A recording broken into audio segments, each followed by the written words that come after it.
बिस्मिल्लाहिर्रहमानिर्रहीम, अस्सलाम वालेकुम। पाकिस्तान और दुनिया भर में देखने और सुनने वालों को अब्दुल कादिर का सलाम। आज फिर अदालती महाज पर एक और अहम दिन था। तौहीन अदालत की कार्रवाइयाँ बढ़ रही हैं, जुर्माने लग रहे हैं, नोटिस जारी हो रहे हैं। हाई कोर्ट का फुल कोर्ट बेंच आज बैठा था और ट्राइब्यूनल के केस की समाअत भी थी। फिर सुप्रीम कोर्ट में जो सिविलियन का ट्रायल था उसकी भी समाअत हुई। और इन सारे मामलात में खबर आ रही है कि एक बड़ा रेफरेंस आ रहा है, और इस बार ये रेफरेंस किसी आम शहरी की जानिब से या किसी नामालूम शख्स की जानिब से नहीं आ रहा, बल्कि एक अहम शख्सियत की तरफ से आ रहा है। आगे चल के उसकी भी डिटेल आपको बताता हूँ, क्योंकि पीटीआई के वकला ने इस बारे में कुछ डिटेल्स बताई हैं, बड़ी अहम तफसीलात हैं।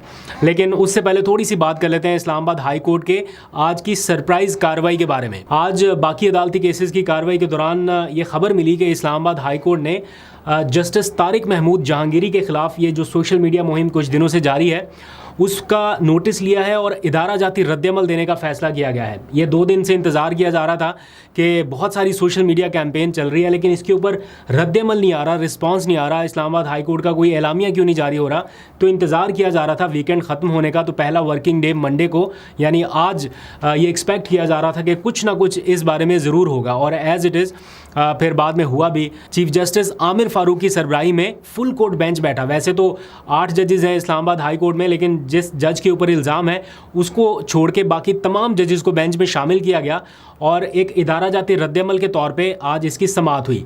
एडिशनल अटॉर्नी जनरल को बुलाया गया, डिप्टी अटॉर्नी जनरल को भी बुला लिया गया, फिर पीटीए, एफआईए, पैमरा, इन तमाम के नुमाइंदे जो हैं उनको अदालत में बुलाया गया और उनकी मौजूदगी में जजेस ने कुछ सवालात पूछे, बल्कि सख्त सवालात पूछे, और कहा कि अब हम हुकूमत को बताएंगे या पैमरा को बताएंगे कि उनकी ज़िम्मेदारी क्या है। ये जो कैंपेन चल रही है क्या किसी को नज़र नहीं आ रही? क्या अब जजेस खुद ट्वीट करके बताएंगे कि उनकी डिग्री जाली है या असली है? और फिर उन्होंने कहा कि पूरे नेशनल मीडिया के ऊपर, सोशल मीडिया के ऊपर ये सारा कुछ डिस्कस हो रहा है और मजाल है किसी को कोई नोटिस भेजा गया हो या किसी ने कोई कार्रवाई की हो। तो फिर चीफ जस्टिस की जानिब से भी ये कहा गया कि बस बहुत हो चुका है, अब इस मुहिम के पीछे जाएंगे और जिन्होंने ये मुहिम चलाई है या जो इसमें मुलव्विस होगा वो अपनी गर्मियाँ अडयाला जेल में गुजारेगा। जस्टिस मियाँ गुल हसन औरंगज़ेब ने भी कहा कि हुकूमत की खामोशी ये बताती है कि इस सारे मामले में हुकूमत कहीं ना कहीं शामिल है। फिर चीफ जस्टिस ने भी कहा कि अगर किसी को किसी जज से शिकायत है तो उसका बड़ा आसान और सिंपल तरीका है, वो चाहे तो 100 दफ़ा सुप्रीम जुडिशल काउंसिल में जा सकता है। बड़ा सादा तरीका है, दरख्वास्त दायर करे और कार्रवाई की दरख्वास्त कर दे। लेकिन ये जो संगीन मुहिम चलाई जा रही है इसको नज़रअंदाज नहीं कर सकते। और फिर समाअत कंक्लूड करते हुए इदारा जाती रद्दअमल के तौर पर इस्लामाबाद हाई कोर्ट ने पैमरा को, पीटीए को और 3 एंकर्स को, जिनमें गरीदा फ़रूकी, अमार सुलंगी और हसन अयूब शामिल हैं, उनको नोटिस भी जारी किए गए हैं। अब मेरा ख्याल है ईद की गर्मियों की छुट्टियों के बाद दोबारा जब अदालत खुलेगी तो फिर समाअत होगी। तब तक शायद ये मामला थोड़ा ठंडा हो चुका हो, या देखते हैं क्या होता है। फिर हाई कोर्ट में आज की दूसरी समाअत भी हुई, बड़ी अहम थी। वो बताने से पहले मैं ज़रा स्टार्टिंग में जो आपको बताया ना कि एक बड़ा अहम रेफरेंस आ रहा है, उसके बारे में थोड़ा बता दूँ। इसी नोयत का ये, जैसे चीफ जस्टिस ने कहा ना अभी कि अगर किसी को किसी जज से शिकायत है तो वो 100 दफ़ा भी चाहे तो सुप्रीम जुडिशल काउंसिल जा सकता है, रेफरेंस दायर कर सकता है, तरीका मौजूद है। तो इतलात ये हैं कि एक अहम रेफरेंस जो है वो इसी नोयत का आने जा रहा है। अगर किसी को किसी से शिकायत है तो वो रेफरेंस दायर कर सकता है, और इतला ये है कि ये रेफरेंस इमरान खान साहब दायर करने जा रहे हैं। और इसके बारे में मैंने मालूम करने की कोशिश की, क्योंकि कल से सोशल मीडिया के ऊपर चल रहा है, तो पता ये चला है, अब तक की इब्तदाई इतलात ये हैं कि इस रेफरेंस को तैयार करने का काम ना सिर्फ मुकम्मल हो चुका है, बल्कि तकरीबन ये रेफरेंस तैयार हो चुका है और इस पर अब हतमी मंजूरी का इंतज़ार किया जा रहा है। कुछ उसकी जो नोक पलक लीगली जो है वो सेट की जा रही है कि उस पर कोई एतराज़ ना आए, या बाकी सारी चीज़ें जो है वो लगा दी जाएँ, साथ जो दस्तयाब शवाहिद है वो मुंसलिक किए जाएँ, और साथ ही फिर फ़ाइनल जो अप्रूवल है वो ज़ाहिर बात है इमरान खान साहब की तरफ से ही आएगी।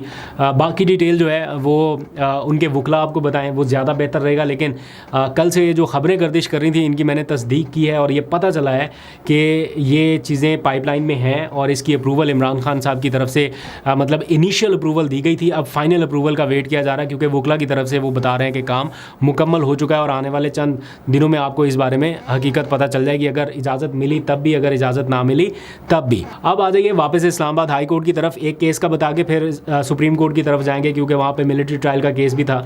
तो इस्लामाबाद हाई कोर्ट में दूसरा जो अहम केस था वो इस्लामाबाद के 3 हलकों में धांधली के खिलाफ जो इलेक्शन ट्रिब्यूनल है उसकी समाअत से मुतालिक था, और जिस जज के ऊपर इल्ज़ाम लगाया जा रहा है जाली डिग्री का, जिनको उस फुल कोर्ट बेंच में शामिल नहीं किया गया था, जस्टिस तारिक महमूद जहांगीरी, उनकी सरबराही में ही इसकी समाअत हुई। तीनों MNAs को ज़ाती हैसियत में बुलाया गया था, एफिडेविट के साथ और फॉर्म 45 के साथ, असल फॉर्म 45 के साथ। तो तीनों MNAs पेश तो हुए, लेकिन बयान हल्फी और जो मुतल्लिका रिकॉर्ड था वो उन्होंने आज भी पेश नहीं किया। अगर ठीक है, सच्चे हैं, सब कुछ दुरुस्त है, तो बयान हल्फी देने में क्या कबाहत है, रिकॉर्ड देने में क्या दुश्वारी है। लेकिन वो रिकॉर्ड नहीं आया, ना वो बयान हल्फी आया।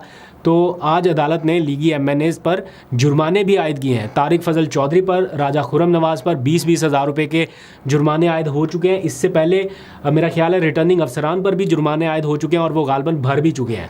तो जुर्माने आयद होने का सिलसिला जारी है। फिर एट दी एंड ये कहे ना कि हमारे साथ नाइंसाफ़ी हुई है, हमें सुना नहीं गया या मुकम्मल मौका नहीं दिया गया। ये जुर्माना आयद करने का मतलब ही ये होता है कि ये टोकन है एक तरह से कि आप अपने खिलाफ होने वाली कार्रवाई को सही तरीके से प्रोसीड नहीं कर पा रहे, हम आप पे ये जुर्माना लगा रहे हैं। अगली बार आइए तो पूरी तैयारी के साथ आइए, जो रिकॉर्ड मांगा गया वो ले आइए। लेकिन अभी तक ऐसा नहीं हो पा रहा। फिर आ जाइए ज़रा इद्दत केस की जानिब, दैन सुप्रीम कोर्ट की तरफ चलेंगे। ज़रा लोअर कोर्ट्स को निपटा लेना, फिर हायर कोर्ट सुप्रीम कोर्ट की तरफ जाते हैं।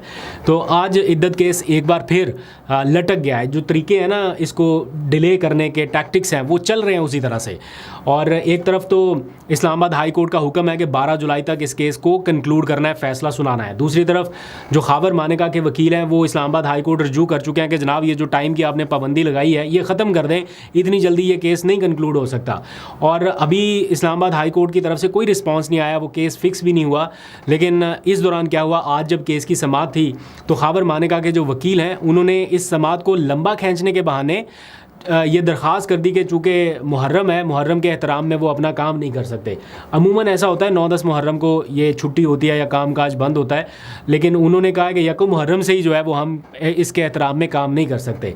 तो इसको PTI के जो वकला हैं वो कह रहे हैं कि ये एक तरीक़ाकार है इस केस में डिले करने का, ताकि इस्लामाबाद हाई कोर्ट के ऊपर ये प्रेशर डाला जा सके कि देखिए जी, हमने कहा था कि हम मुहर्रम के दिनों में काम नहीं कर सकते और आपने इन्हीं दिनों में इस केस को कंक्लूड करने के लिए वो टाइम की पाबंदी आयद की थी, तो अब टाइम की पाबंदी हटा दी जाए। तो हो सकता है आखिरी दिनों में जब 12 जुलाई तक इस केस का फ़ैसला सुनाना है तो तब इस्लामाबाद हाई कोर्ट इस केस को टेकअप करके वो टाइम की पाबंदी हटा दे और फिर ये केस लंबा लटक जाए। इस बारे में भी नज़र रखेंगे। फिर सुप्रीम कोर्ट की तरफ चलते हैं। फ़ौजी अदालतों में सिविलियंस के ट्रायल के मुतालिक केस था। आज जो नया बेंच बना है जस्टिस अमीरुद्दीन खान की सरबराही में, 7 रुकनी लार्जर बेंच है, उसने समाअत की है। आज समाअत के दौरान जो मुल्ज़मान के लवाहिकीन थे उन्होंने अपने कुछ तहफ़्फ़ुज़ात का इज़हार किया कि उनकी मुल्ज़मान से मुलाकात नहीं हो पा रही, अपने प्यारों से मुलाकात नहीं हो रही। जब आखिरी दफ़ा मुलाकात की तो बड़ी बुरी हालत में थे, उसकी तफसीलात बताई।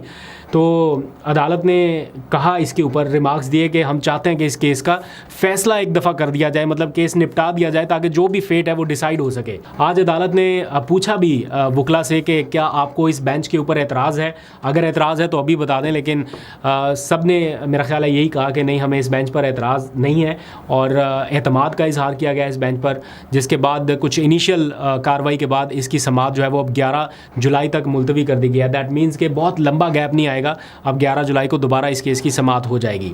अब आ जाइए एक बहुत अहम खबर आज के दिन की, ये डेवलपमेंट है, बड़ी डेवलपमेंट। वो है हमारे साथी शहीद अरशद शरीफ के हवाले से कि कीनिया में आज उन्हें इंसाफ मिला है। आधा अधूरा इंसाफ ही सही, लेकिन इंसाफ की जानिब एक कदम बढ़ा है। यानी कीनियन हाई कोर्ट ने अरशद शरीफ के कत्ल पर समाअत मुकम्मल कर ली है और उन्होंने जो वहाँ का रियासती मौक़िफ़ है उसको मुस्तरद कर दिया है। अदालत ने अरशद शरीफ के कत्ल को गैर कानूनी भी करार दिया है और मावराए आइन भी करार दिया है। और चूँकि ये केस टेकअप किया गया था अरशद शरीफ की अहलिया जवेरिया सदीक की दरख्वास्त पर, तो उस पर उन्होंने ये फ़ैसला सुनाया है कि कीनियन हुकाम जो इस सारे मामले में मुलव्विस रहे हैं या जो पुलिस एहलकार मुलव्विस रहे हैं, उनका जो एक आर्गूमेंट था कि शनाख्त की गलती की वजह से ये मारे गए, वहाँ पर शहीद किए गए, तो उन्होंने ये दावा मुस्तरद कर दिया वहाँ की अदालत ने और ये कहा है कि इस दावे में कोई सच्चाई या कोई हकीकत नहीं है। और अदालत ने कीनिया की रियासत को ये हुक्म दिया है कि वो अरशद शरीफ के वुरसा से ना सिर्फ माफ़ी मांगे बल्कि उन्हें हर्जाना भी अदा करें। तो ये सारी आज की कार्रवाई थी जो एक इनिशियल क्या कह लें इंसाफ की जानिब कदम है अरशद शरीफ के हवाले से। ऑल्दो कि उनकी अहलिया ये समझती हैं कि वहाँ पर तो इंसाफ हुआ, यहाँ पर अभी बाकी है, आधा अधूरा इंसाफ है। लेकिन यहाँ के हुकाम क्या करते हैं, यहाँ की रियासत क्या करती है, यहाँ की अदालत क्या करती है, सबकी नज़रें उस तरफ हैं। अल्लाह करे एक दिन इंसाफ इस मामले में ज़रूर हो। आप भी दुआ कीजिएगा। अभी तक के लिए इतने, अपना बहुत सा ख्याल रखिए। अल्लाह हाफ़िज़।